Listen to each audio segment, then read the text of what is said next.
1スター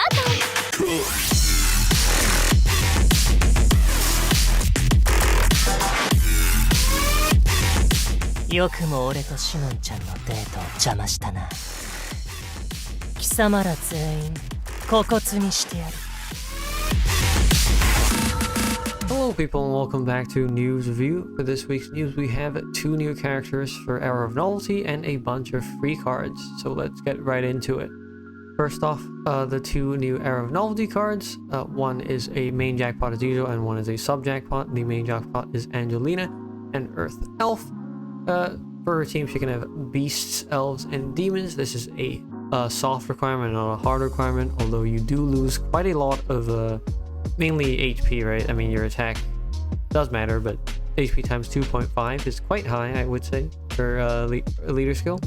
She operates by dissolving race runestones and dissolving high groups of runestones, high numbers of groups of runestones. For her team skill, she does this by extending use time by 3 seconds, ignoring puzzle shield, ignoring step damage, beast, elves, and demons attack times 4 additionally, and here's where it synergizes with the leader skill. At the beginning and end of each round, modify the top and bottom runestones in the columns below beasts, elves, and demons. So you get like basically the top and bottom rows if your whole team are beasts, elves, and demons. Beast, elf, and demon runestones can be dissolved singly or in groups of 2 or more with adjacent runestones of the same types. This is good for dissolving a lot of groups of runestones, of course, but can also cause you trouble by connecting runestones you don't want. For example, the easiest thing is, you know, if you have like a cross. You know, those pesky cross runestone shields that pop up, and I would say they're among the most annoying shields nowadays. If you have like the type of runestone that can be dissolved singly, you don't really want to connect that because then it just presents more problems for you. Everything is effective heart and the runestones of the specified race's attribute. This is basically just, I guess, a catch-all or a catch-sum. It's not catch-all because it's not the effect of all. It just provides you with some stat boosts and the appropriate recovery. Upon an active activation of a beast, elf, or demon, invisible enemies will be revealed and beast, elf, and demons attack times 2 and ignore anti-runestone shield as well as runestone combo nullifying. By dissolving 12 or more groups of runestones in the first batch, beasts, elves, and demons skill CDs -1. As a leader, I think this is not worth 100 diamonds, given that it doesn't ignore any of the common shields or even like effects such as burning, sticky. This is combos down, obviously, but no fixed combo ignoring, although I do dislike that. But you know, this is just the meta nowadays. It does ignore puzzle shield, but the stuff it ignores is kind of niche. Step damage doesn't come up that often. Anti-runestone shield, I mean, you can get around that by doing something like just stacking, although that is another thing. You can't stack with this leader because the stuff you're stacking will just be 1 dissolved. So to deal with anti-runestone shield, you do got to do an active activation, which is like kind of bad because I wonder why that's not just built in, because this is actually like pretty common as well, and it is anti-synergy with the leader skill of Angelina. Runestone combo nullifying is also kind of rare, so and also you can once again get around it, but once again this is something that Angelina herself cannot get around. But like having these 2, I guess, vital weak points tied to an active activation, I don't know about that.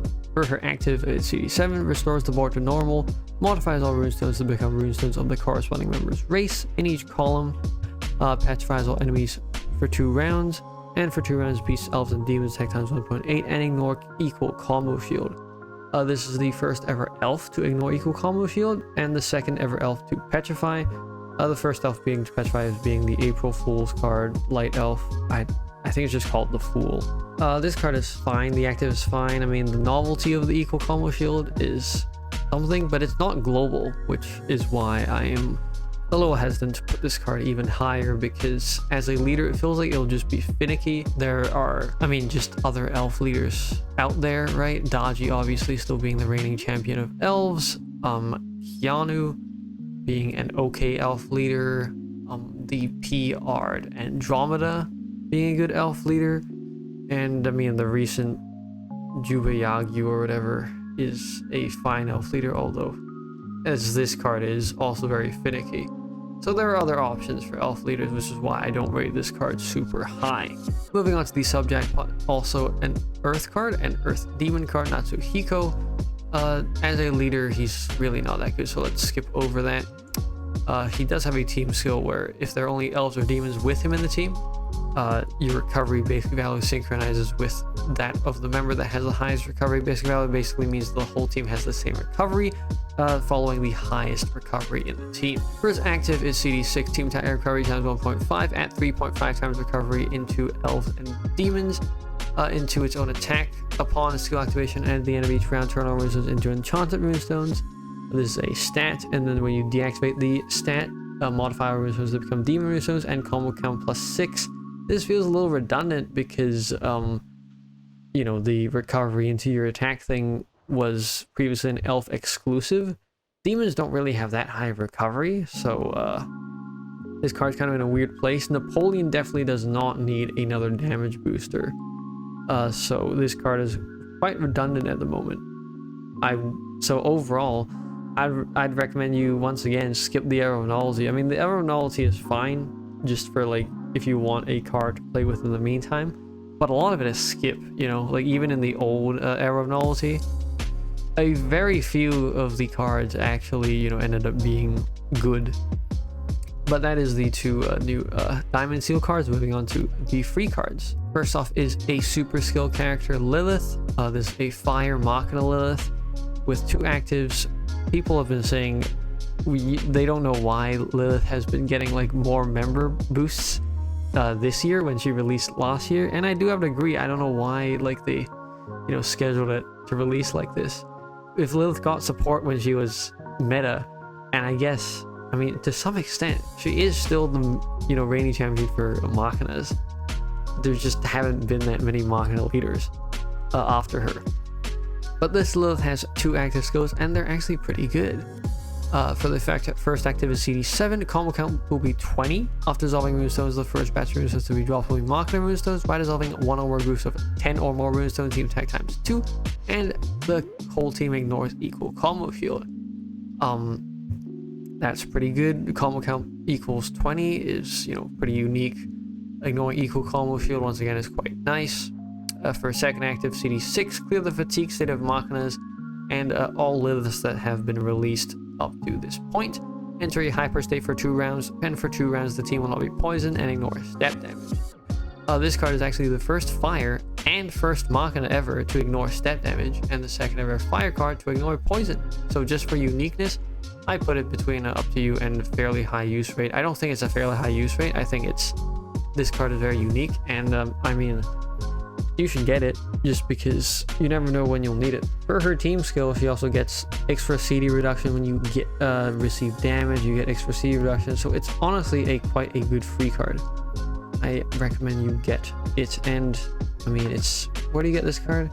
Simply by completing a special mission. Yeah, you just get this through completing missions, so just complete the missions. It's not like you farm, you know, 32 cards.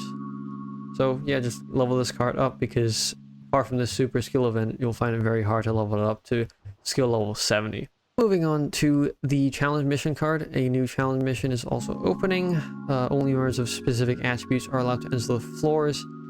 I wish there were more mono attribute teams out nowadays. I mean, just from like the recent Calamitous stage, although that was also, you know, something to do with like no beast leaders being viable except for Jabir. I'm still mad about that. I'm like, when they get a new beast leader out, hopefully I can beat that, because really the only realistic leader is Jabir.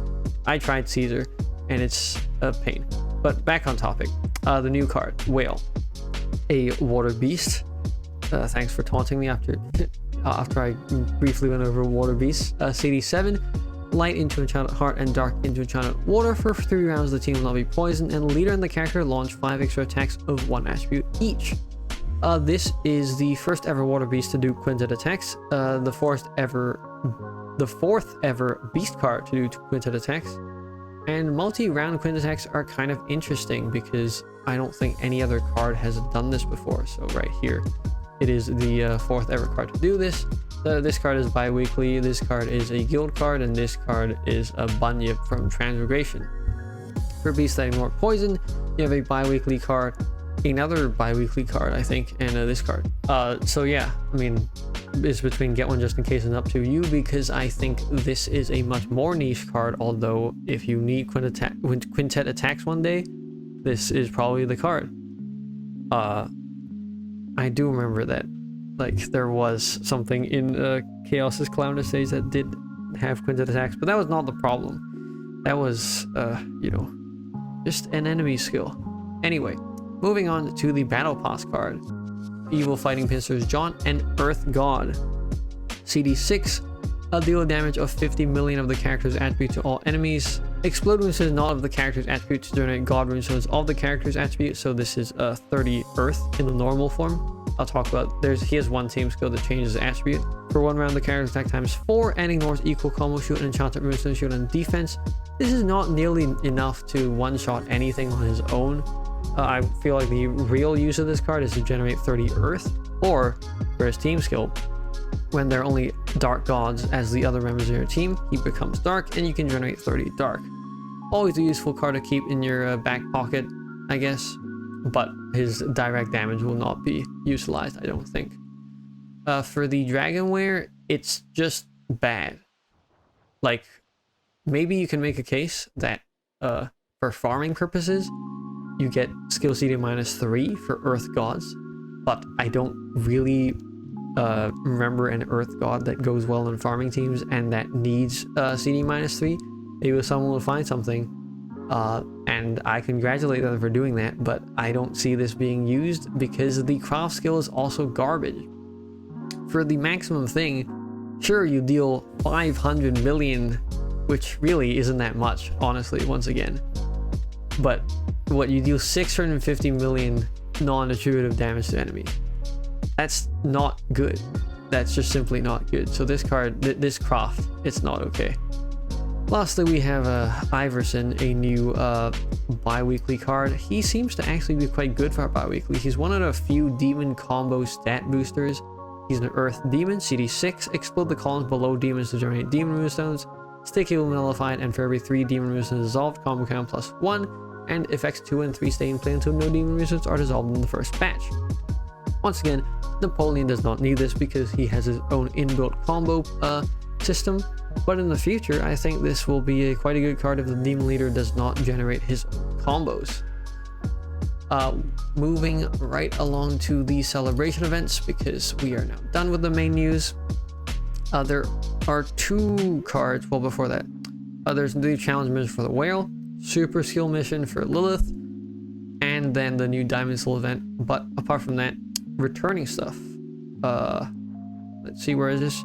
Oh yeah, one is Yanpu, who is a fire dragon with the only redeeming factor being that he's a rune dragon. I've used this card precisely once in Tianhuang when he did need a rune dragon, just to have the whole team be rune dragons, and this card came in handy for some reason.